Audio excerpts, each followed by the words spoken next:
Okay, I'm gonna work this second problem now, and I actually I did this lecture and botched it, so I'm redoing it. In any case, that only is good for you all because now I know where I can botch it.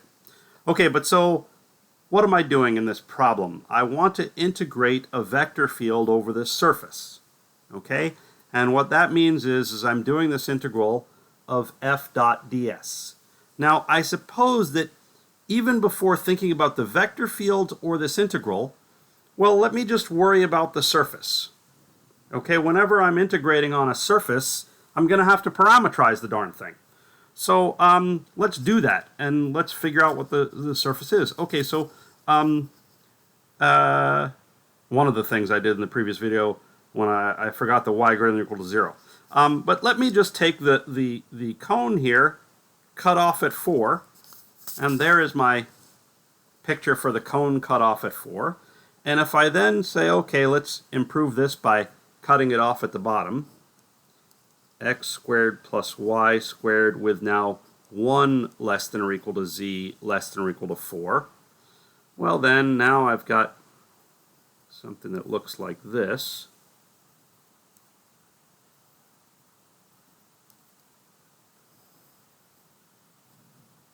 I've chopped the pointy part off, right?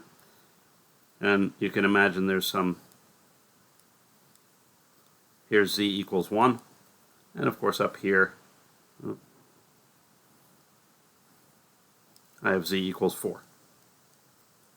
Okay, but it's open at the top and open at the bottom.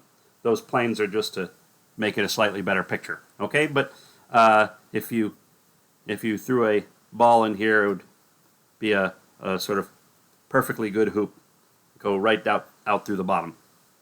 Okay, now the shadow of this, and remember, the surface is going to need a y greater than or equal to 0.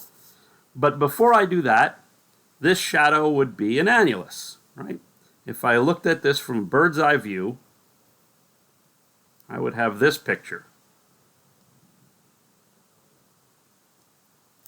where my inner radius was 1 and my outer radius was 4.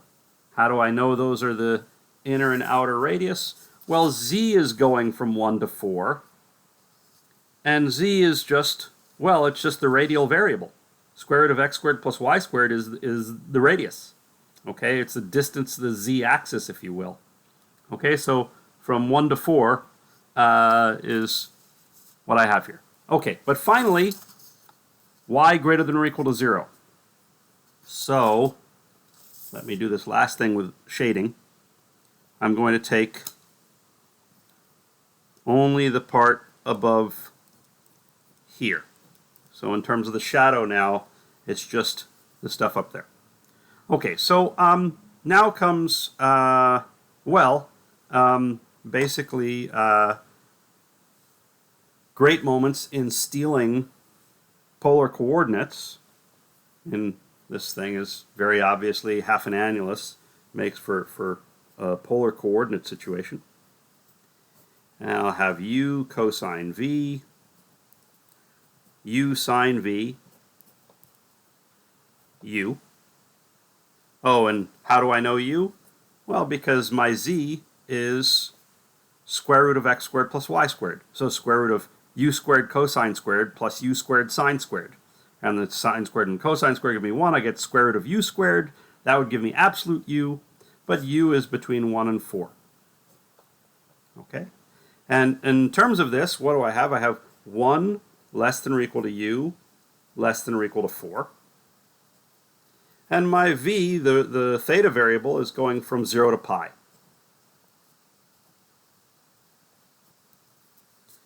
Okay, so I guess I went through that really fast, so you may want to go through it twice.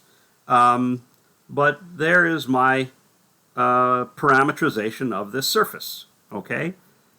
And I basically realized that the shadow is going to be something which is a polar rectangle, frankly, i.e. in the r theta land it would be a rectangle. So I choose u cosine v and u sine v as my x and my y, And then to work out what z is, I realize that z is square root of x squared plus y squared. So z is square root of u squared cosine squared plus u squared sine squared, which is square root of u squared, which is absolute u. And absolute u is just u because u is between 1 and 4. Okay, now we get to a computation that I think I will just leave for you guys as a little side exercise. And that is, you need to compute RU, RV, and RU cross RV. Okay? And I think I will just say, well, you know, RU is whatever it is, RV is whatever it is, and the normal n, RU cross RV, is equal to, well, it works out to be minus u cosine v minus u sine v, and then u. That's not something I can do in my head. It's something actually that I did when I screwed up this lecture the first time. I computed RU, I computed RV, and n is RU cross RV. In any case, check that this is your RU and your RV if you do this exercise. But you don't need it, you need this n. Okay, and that brings me back to the problem that I'm working on. Okay, I now have this surface parametrized as well as I need it to be. And I have my parameterization here. I have the bounds on the u and the v here. And I have this normal that I need. Okay, so let me make room by, and let me fold this out. I may want this available to me in a way that doesn't take up too much space. Okay, problem. I have this surface, which I now have parameterized, and I have this vector field f that's 0, 3z, 0. Let me, f is 0, 3z, 0. Okay? And I want to do the integral f dot ds. Now, what does this mean? Well, I refer you to the first 5 minutes or so of lecture 29, part 1, if you need to see this again. But this, and here, let me zoom in a little bit for a moment. Let me remind you that this is equal to, by definition, I'm going to move it up here a little bit, is equal to an integral over the surface of f dotted with the unit normal to the surface. I said the unit normal, that's a little misleading. There's two unit normals because I have to pick which way I want it to point. Okay, and it's ds. And then there's a nice formula for this. And again, I think by the 5th minute of lecture 29, you get there. This is equal to an integral over wherever you've parametrized from, f of r of uv, dotted with big N of uv du dv. And what is big N? Big N is RU cross RV.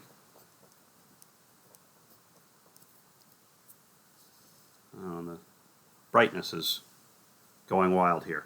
But, okay, here is the basic formula for integrating a surface integral. You have that f dot ds is the same as f dot n ds. That's what this means when you have a vector field dotted with ds with a vector sign over the s. It means you take f dot a unit normal and integrate that over the surface. And the formula for that is this. Now, in terms of this formula, I talk about in lecture 29 a major hiccup that happens anytime you want to use this formula, and that is that you need to know that you've chosen the normal correctly. The question is, which way does this normal go? And the answer is you have to be told in the problem. And in the problem it says, where we take the unit normal to point outward and downward. What does this mean? Well, let's think about our picture here. We have a cone here, or a piece of a cone. Actually, let me just work with a cone. I can have normals that go this way. All right. These normals. Or I could have normals that go this way.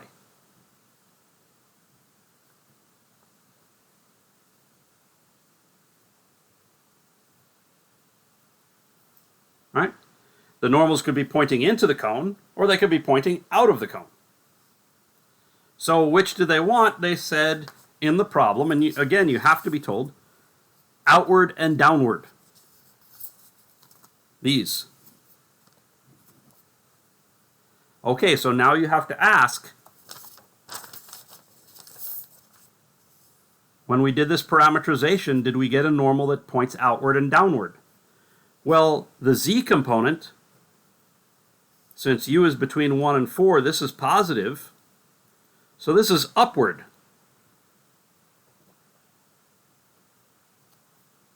Which means that our normal is wrong.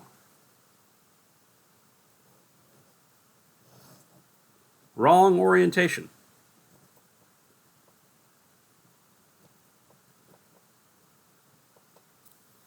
Now that's fine that it has a wrong orientation as long as we know that.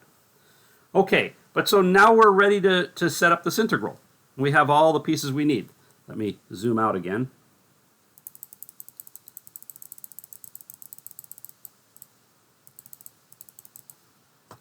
Okay. We want to do this integral. No, let me use the integral over the surface of f dot ds. And the formula is that this is going to be the integral over the domain where our parameterization came from. And this is irritating me. There we go. This is going to be f of r of uv dotted with the normal du dv. And in this case, because our normal that we computed has the wrong orientation, as soon as I plug it in, I'm going to need to throw down an extra -1. And you could argue as to whether I should be putting it here. I'm going to say that I don't put it here because this is just a generic normal. But as soon as I'm really using this one that I computed, I need a -1 sign. Okay, so what is this? This is an integral. And let's see. I'll do du dv, so then u goes from 1 to 4. V goes from 0 to pi. My f of r of uv is 0, 3z. Here's my x, here's my y, here's my z. So 3u. And then 0. And now dotted with and it has the wrong orientation, so let me put this right here, right now, negative sign. And let me just make a little note to fix orientation. Okay? Really, it's to fix the fact that I have the wrong orientation. But now, otherwise, I have just the normal, so let's put that down. Minus u cos v, minus u sine v, u. And it's du dv. Okay, it's now very straightforward. I'll take it a step, though. This minus sign cancels with this minus sign. After doing the dot product, I'm going to have v from 0 to pi, u from 1 to 4, 3u squared sine v du dv. And in fact, this splits nicely as a product because all the bounds of integration are constant. So I can write it this way. I can't do this if the bounds of integration are not constant. I saw some of you messing that up on your test.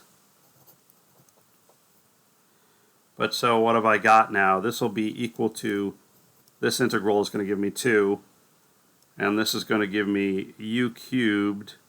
So 4 cubed is 64 minus 1, so times 63, 126. Okay, so let me recap. I had this surface that was given with this cone that was chopped off at height 1 and height 4, and height is the same as the radius because the cone is just z equals square root of x squared plus y squared. Okay, so my u goes from 1 to 4. Then there was this extra chop to get the back half of the cone, the y greater than or equal to 0. And that's work and what have you is done on this page here. Here's my cone. Chopped it off at height 4. Now I said, here's my cone, chopped it off at height 1 and 4. Okay, so I chopped off the pointy part. And I said, and I drew this badly, but here's my bad shadow of that. Here's my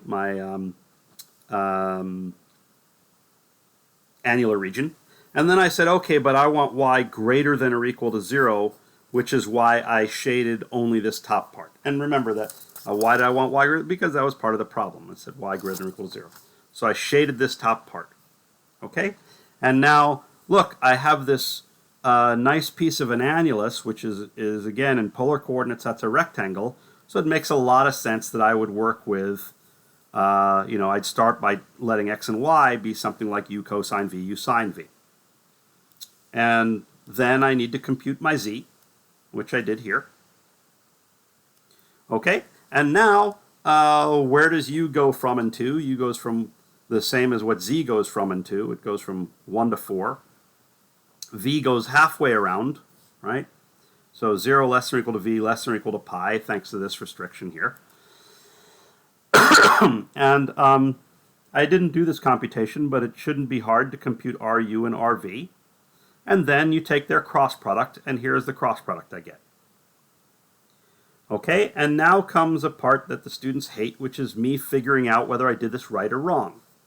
And I say me figuring, I mean, it's right, but do I have the right orientation or the wrong orientation?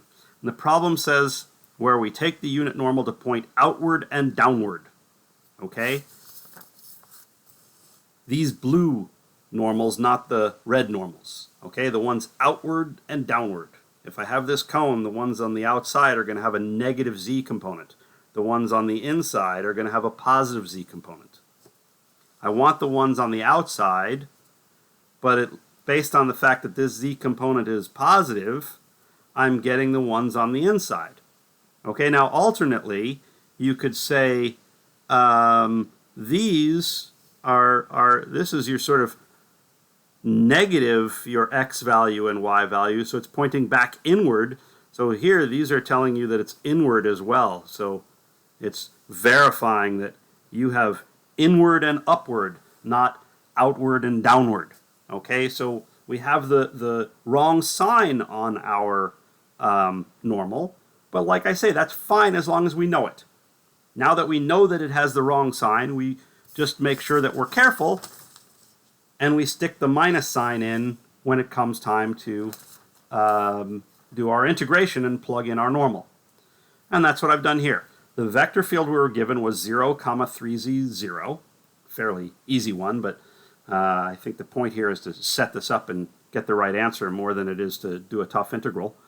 And okay, so here is my integral that I'm supposed to do. Here is the formula that is standard for this situation. And here I've plugged in. My f is 0, comma 3z, 0, but z, if you remember the parameterization, is just u. So it becomes 0, 3u, 0. And I have to dot with the normal. Again, the RU cross RV. And then I have to fix the fact that I have the wrong orientation in my normal. Okay? So once I've done that, then it becomes standard and basically pretty much Calc 1 stuff. Okay, so that is problem 2.